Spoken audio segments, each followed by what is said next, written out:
On March 16, 2020, Robert Louis Stevenson School closed its doors.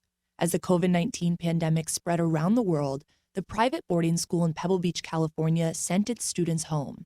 And for over 13 months, the campus remained empty. Most high school athletes depend on playing their junior and senior year seasons. Relying on recruiter visits, updated game highlights, and college tours, those plans were dashed during the pandemic. Justin Climo, athletic director at RLS, said the pandemic, combined with new NCAA regulations, has changed the recruiting process as we know it.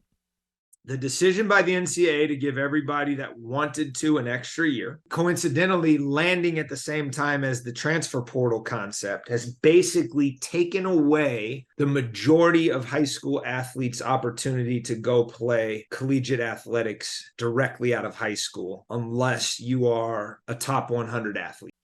The NCAA transfer portal, which allows collegiate athletes to place their name in a database declaring their desire to transfer, combined with a limited amount of scholarship money, impacted high schoolers the most. According to the NCAA, only $3.6 billion in scholarship money was available for over 180,000 athletes in Division I and Division II programs nationwide. You may or may not have had a kid who's 18 that in the past would have gone and redshirted, and then they over the time they kind of grow that student into an athlete. Now it's like, well, I got X number of scholarship dollars. Why am I going to do that when I can just go take somebody else who's a proven commodity? And so that isn't a direct result of COVID, but it is a correlated result of COVID, because if you have 15 scholarships, and now all of a sudden a kid who got an extra year decides to stay and play an extra year, now that's one less that you have to give out. Or if you're a smaller school that doesn't have as much funding, like now you got to figure out how to pay for that kid to stay. I think it has benefited the transfer approach of college recruiting for those student athletes that are already kind of out there. I think it has completely and utterly negatively impacted the high school level in regards to even having an opportunity to crack the door. Reporter Aidan Harper spoke to professionals on the other side, consultants who help high school athletes find recruitment opportunities. Ben Slingerland, a senior business development manager at Catapult, was inspired to be a college recruiting consultant by his experience playing soccer for Georgetown. So I played at St. John's Prep, all boys school here just north of the city. And I really wanted to go D1. I wasn't really getting recruited D1. A lot of NESCACs, Bowdoin, Williams, and I ended up walking on at Georgetown. A coach I knew since I was 5, who's now the head coach at Michigan, put in a good word to the coach, and I got in, but I wasn't on any scholarship. While his initial experience was discouraging, sticking with the team brought Slingerland success. He was the captain of his team senior year during a 10-game winning streak. Yeah, that's why I call it a passion project, just help kids and their parents navigate the recruiting process. Before COVID-19, there was a clear recruiting system with its own rules of etiquette. According to Slingerland, the barriers created by the pandemic forced recruiting etiquette to change. For coaches to evaluate players, they weren't able to travel as much and see them play live because they weren't playing games. Coaches couldn't travel. So they had to evaluate on film quite a bit. So I think that almost developed the importance of recruiting film quite a bit. It also made, I think, student athletes, they had to be a bit more resourceful in how they communicated, right? They had to be more proactive. Beforehand, you knew you were going to a college, like a showcase tournament. You knew coaches were going to be there.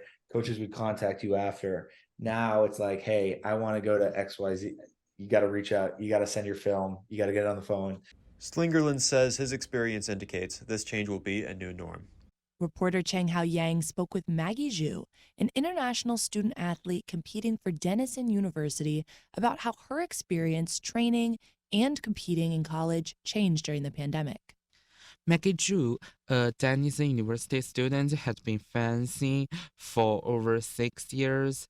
The COVID-19 pandemic changed how she was able to train and her recruiting process for universities. When I saw the fencing on a TV show for the first time, I felt very shocked. I had a great curiosity about this sport and I want to try it. Wow, it's cool. What's the financing bring to you? Fencing has brought me a lot of honors and positive motivation for my life, and it has given me a lot of confidence in making friends and communicating with others. That sounds good. Before and after the COVID-19, how was your training at your university? Before the COVID-19, I would like to fencing club to have the practice twice a week and have an extra one-on-one lesson with my coach, which made me every weekend life very fulfilling.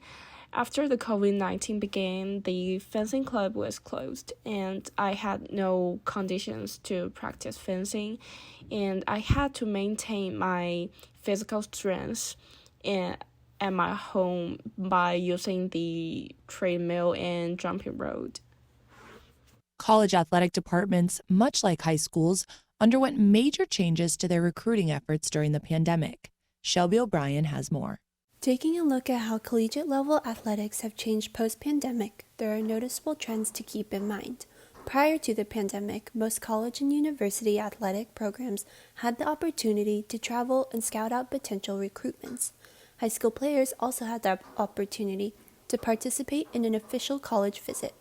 Once the pandemic hit, traveling stopped, and the recruitment process turned digital. Emerson College's Associate Dean for Campus Life and Director of Athletics, Steph Smurl, spoke about the equal access that smaller schools were given to communicate with high school athletes during the pandemic years. Kind of, in a way, put everyone on an even playing field, right? So, your budget didn't come in the way, so if your budget was much smaller than, the coach that is whatever 2 states over, no one was traveling. And so you were able, again, you had to go to this virtual space to see players.